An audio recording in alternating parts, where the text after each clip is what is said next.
Vous écoutez Radio Lomé, il est 12h30.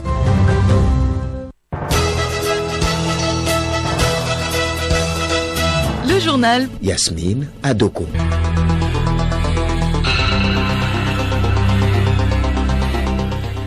Madame, Monsieur, bonjour. Au sommaire de ce journal, c'est opérationnel depuis quelques jours, la plateforme du casier judiciaire national automatisé. Qu'en pensent les Togolais? Nous le verrons dans ce journal. La vaccination anti-Covid se poursuit alors que le monde entier fait face aux différents variants du virus. Radio Lomé a fait un tour dans certains centres de santé de Lomé où les vaccins sont administrés, à suivre dans un instant. La Commission nationale des droits de l'homme célèbre en différé la journée de la femme africaine. La CNDH a rassemblé ce jeudi les femmes commerçantes du marché du Kakaveli autour du thème « Inclusion financière des femmes, défis et opportunités ».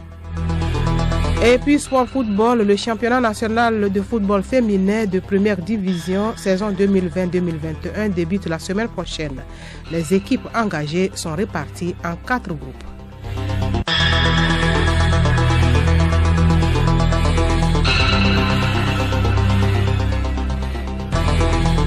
radiolomé.tg.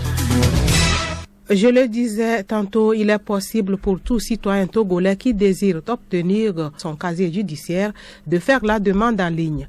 Plus donc besoin de faire de longs voyages avant d'avoir ce précieux document. Il suffit d'aller sur le site casierjudiciaire.gouv.tg. Comment les Togolais apprécient-ils cette initiative? Suivez ce micro-trottoir réalisé par Nathalie Paneguet. Elle est très bonne, elle est bienvenue. Nous l'acceptons parce que vraiment, par le temps passé, c'était vraiment des tracas. Il fallait faire des déplacements ici, là, surtout les moyens et puis le risque du déplacement aussi. Et je trouve ça très bon. Moi, par exemple, je suis née à Djengré, dans la préfecture de Soutoubois. Par exemple, avant que je n'aille au concours de l'ENAM, j'ai fait le déplacement de Lomé à Sokodé. J'avais trouvé ça très pénible. D'autant plus qu'on n'a pas nos familles à l'intérieur, donc où se loger. Bon, c'était vraiment un problème, mais nous trouvons cette initiative qu'elle est bien arrivée. À l'époque, c'est comme ça qu'on souffrait. S'il faut faire un casier judiciaire pour un concours, il faut se déplacer, aller jusqu'au nord, jusqu'à Yamtougou. Les frais de voyage et les risques du voyage aussi. Tout ça, là, on trouvait ça très pénible pour nous. Et maintenant que l'État a facilité la tâche pour nous, on rend grâce à Dieu.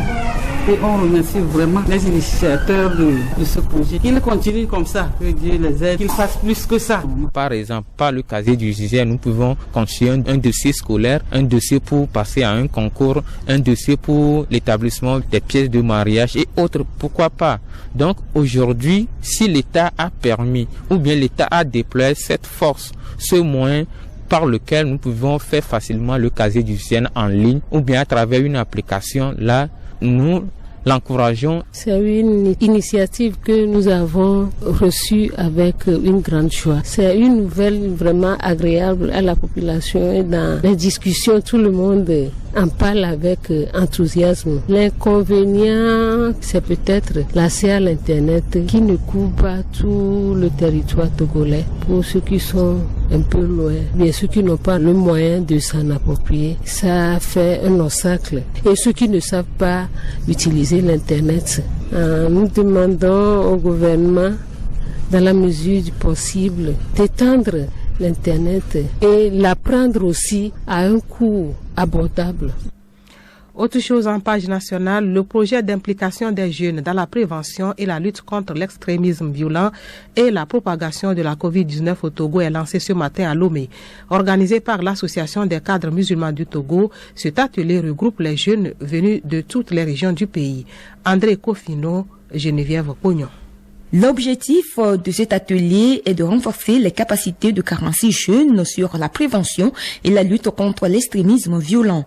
Il s'agit aussi de former les jeunes dans la lutte contre la propagation de la COVID-19 en donnant aux communautés de base les outils et le soutien nécessaires. Ici Fou Aboudou Rafiou, président de l'ACMT. Vu que la jeunesse est la cible importante dans le cadre de la propagation de l'extrémisme violent, l'objectif à travers ce projet projet, c'est de former, de renforcer les capacités de 46 jeunes. Ils seront porteurs d'un message de paix, d'alerte précoce contre l'extrémisme violent dans leur localité respective. Une fois dans leur localité, ils vont former des groupes de sensibilisation. En dehors de ça aussi, il y aura d'autres activités telles que prix du meilleur texte de lutte contre l'extrémisme violent. Pour Kadiri Sadikou, représentant des jeunes de la préfecture de la COSA, cette rencontre est importante afin d'amener les jeunes à contribuer aux efforts pour l'éradication de ces fléaux. En tant que représentant de la jeunesse, au retour, nous allons élargir le comité ici de notre localité, mettre une équipe, retransmettre la formation que nous avons eue, discuter avec les notables de nos localités pour détecter et prévenir l'extrémisme violent. Donc nous allons élargir la discussion sur les réseaux sociaux. Si nécessaire, nous ferons des entretiens physiques avec les jeunes pour les outiller sur ce fléau international.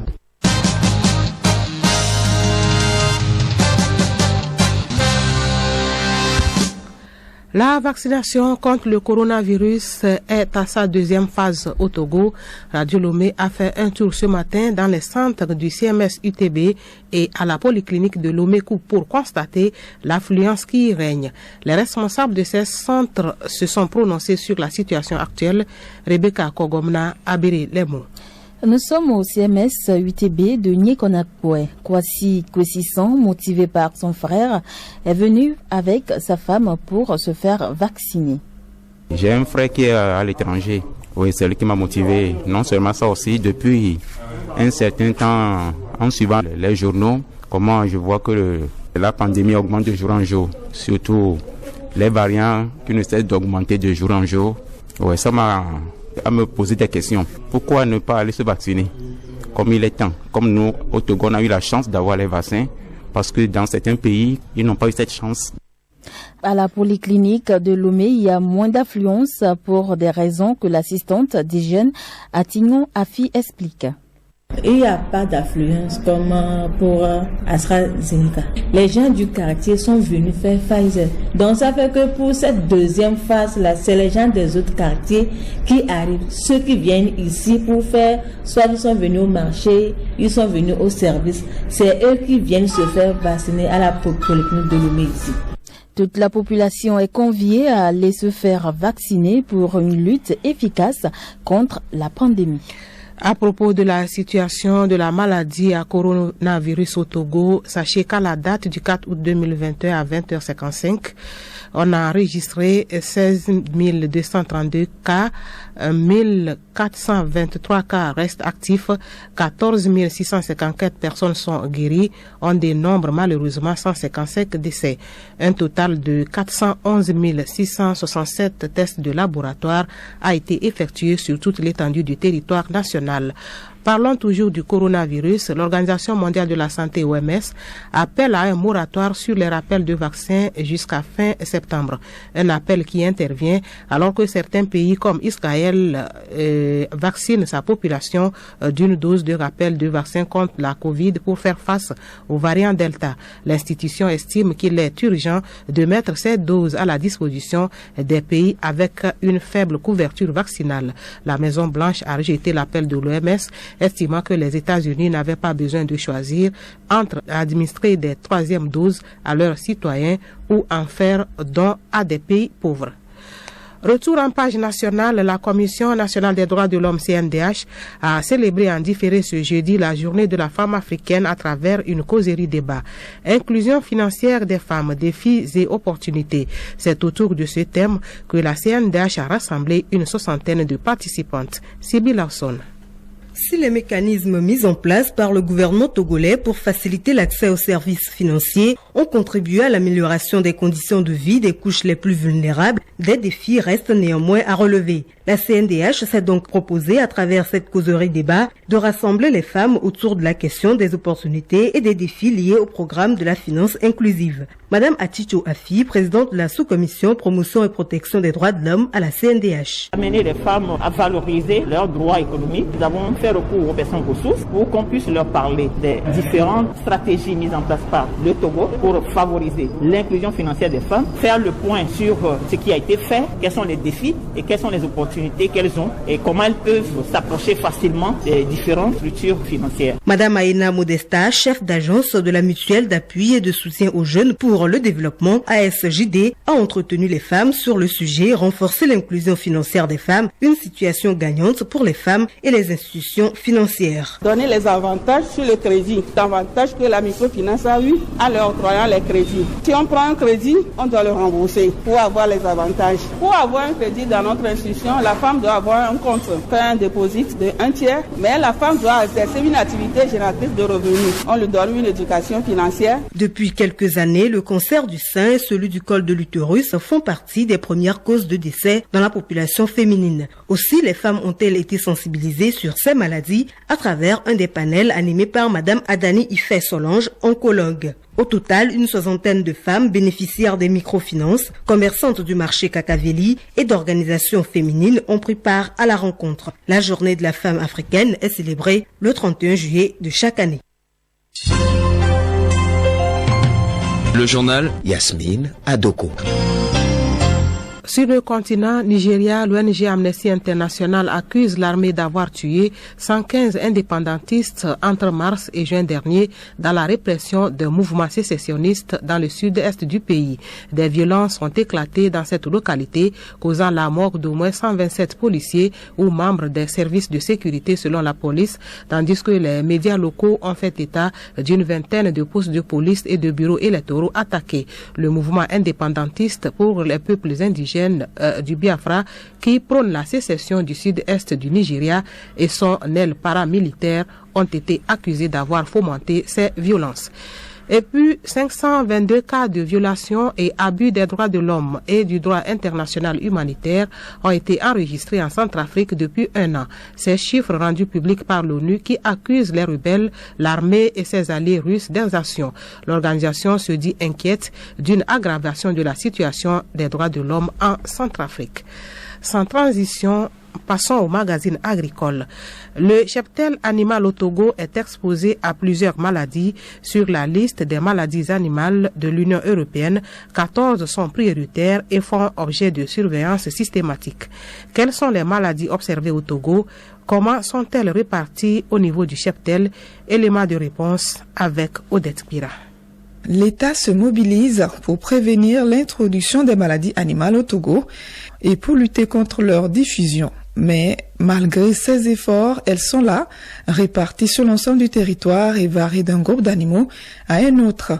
Quelles sont les maladies qui attaquent les bovins? Boukaya Abdou, docteur vétérinaire au ministère en charge de l'élevage. Les principales chez les bovins, le charbon bactérien, ou appelé communément la fièvre charbonneuse, il y a la fièvre apteuse, les trypanosomiases animales, la péripneumonie contagieuse bovine, les dermatoses nodulaires contagieuses, la tuberculose. Le Togo est arrivé depuis 2003 à éliminer la peste bovine. Cas des petits ruminants, retrouvons Dr Boukaya. Chez les moutons et les chèvres, c'est essentiellement la peste des petits ruminants qui est une menace sérieuse, sans suivre d'autres maladies, notamment les pastoroses. Chez la volaille, ce sont surtout les maladies comme les pestes aviaires, notamment la grippe aviaire dont le Togo a connu depuis 2007-2008, la maladie de Newcastle qui sévit de façon presque endémique sur toute l'étendue du territoire, d'autres maladies infectieuses comme la maladie de Gongoro, les bronchites infectieuses et autres sont enregistrées surtout dans les élevages modernes. Chez les cochons et les chiens, chez le porc, c'est essentiellement la peste porcine africaine qui est une calamité pour la filière porcine. Le chien, qui est un animal de compagnie, héberge en grande partie une maladie très grave pour la santé humaine, qui est une zone majeure d'ailleurs, c'est la rage canine chez le chien. Outre ces maladies, il faut noter aussi des maladies parasitaires. C'est des vers internes, c'est des puces, la gale, les tiques qui sont toujours présents sur les animaux qui ne sont pas bien entretenus. Avant tout abattage, faites recours donc au service vétérinaire. À jeudi prochain.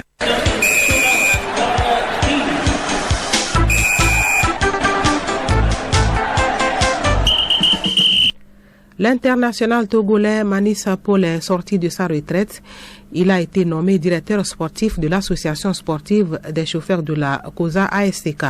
Pendant ce temps, la Fédération togolaise de football a situé les différentes équipes féminines quant au démarrage du championnat D1. Des précisions avec Solim Lemon. Le championnat national de football féminin de première division, comptant pour la saison 2020-2021, débute mercredi prochain. Ainsi en a décidé la FTF qui a, à cet effet, sorti le calendrier de démarrage. Dans le groupe 1, mercredi à 8h, au stade municipal de Kara, Djabir FC se mesure à Djara FC. À 15h, sur les mêmes installations, Lyon FC et Bella FC s'expliqueront. Dans le groupe 2, à 8h, au municipal de Sokodé, Gazelle FC sera face à New Star. Puis à 15h, Étoile FC joue Pilote. Le groupe 3 lui livre les affiches suivantes. À Kpalimé, US Amon et Espérance se croisent à 8h, puis à 15h, Winner Girl joue à Hay FC. Dans le dernier groupe, Amis du Monde joue Atleta FC au municipal de Lomé, puis à 15h, Tempête FC et Apache FC se départageront pour le compte de la première journée de la D1 féminine. Toujours sur le plan national, Monsieur Manissa Paul, ancien international togolais et ancien joueur de l'ASK, a été nommé directeur sportif de son ancien club. Cet ancien milieu offensif embrasse une nouvelle carrière. Il aura la lourde tâche d'assurer la bonne image du club, faire la promotion du club auprès des marques, des partenaires financiers, des fournisseurs d'équipements de matériel de foot et surtout être le principal lien entre la direction, les entraîneurs et les joueurs de l'ASK. Bonne nouvelle pour l'arbitrage togolais, l'international arbitre togolaise Amedome Vicencia a été désigné par la CAF pour diriger le match retour entre le Bénin et le Niger le 21 août prochain, comptant pour les éliminatoires de la Coupe du Monde féminine U20 Costa Rica 2022. Jeux Olympiques Tokyo 2020 pour finir. En match de 3e place joué ce jeudi, l'équipe féminine des États-Unis a battu celle de l'Australie par 4-3. Les États-Unis sont donc médaillés de bronze. La finale, elle, se joue ce vendredi entre la Suède et le Canada. Football masculin au JO Tokyo 2020. La 3e place se joue ce vendredi entre le Mexique et le Japon, tandis que samedi, le Brésil et l'Espagne se croisent en finale pour le titre de champion olympique.